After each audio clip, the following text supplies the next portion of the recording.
Give me 5 minutes of your time and I'll share something about life, God, and the Bible. Matthew 14, verses 28 to 33. Lord, if it's you, Peter replied, tell me to come to you on the water. Come, he said.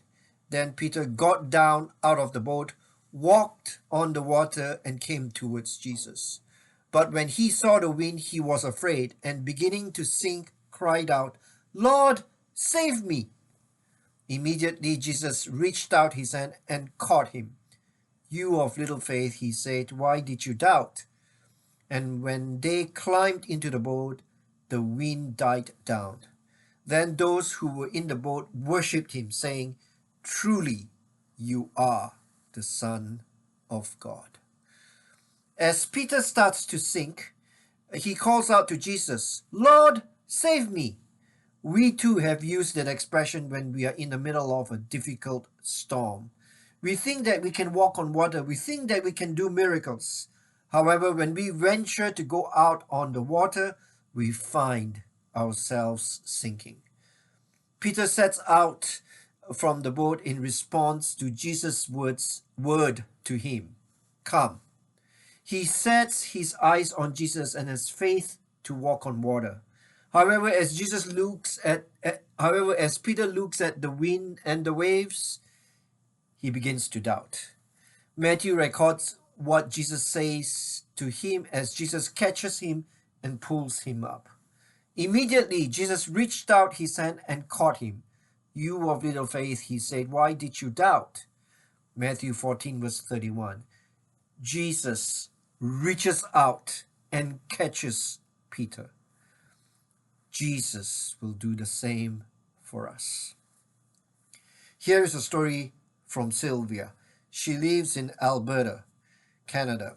She has a daughter who suffers from an illness. My legs feel numb, Mum, exclaimed my 14-year-old daughter. They have felt numb for the past month. The diagnosis was multiple sclerosis, a neurological disease involving the nervous system. Periods of blindness and loss of mobility were difficult to endure for a young girl who enjoyed an active life. Steroids were effective but came with side effects. As a widowed mother, I felt alone and forlorn. My dreams for my daughter seemed to have crumbled before me. However, my daughter maintained her zeal for life and continued to live each day with a cheerful smile. She accepted her diagnosis more quickly than I did. I soon realized that only Christ could replace my desperation with peace.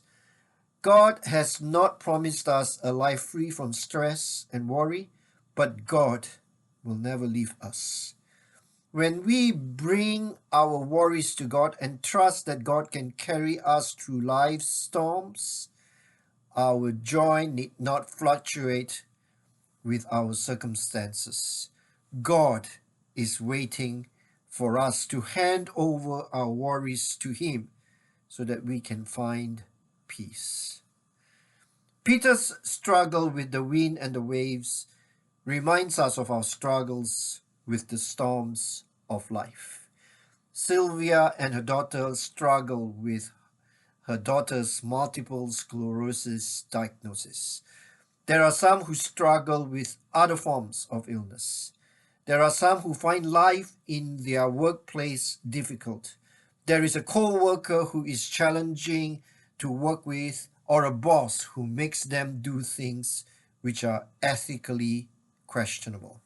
There might be some who find it difficult to put food on the table with the limited financial resources they have and the rising prices.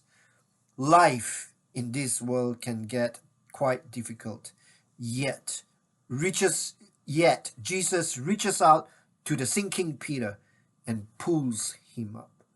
They reach the boat together. Jesus promises to come alongside us and pull us up when we sink. Call out to Jesus. He is there. He will make sure that we get to the boat. Amen.